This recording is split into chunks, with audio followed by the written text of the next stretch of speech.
How to delete Discord chat for both sides.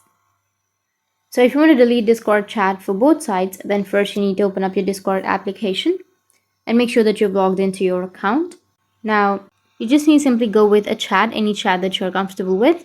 And once you're on the chat, now if you send a message, something like this, for example, I'll just send something.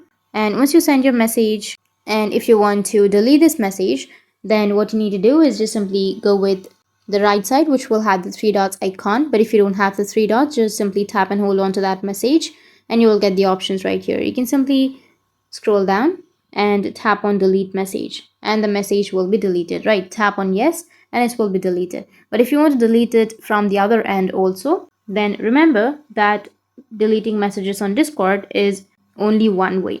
If you want to delete the message from the other end, then you need to message the person to delete from their end. So you just need to simply write a message as like this, delete from your end, so the other person will also delete it from their chat.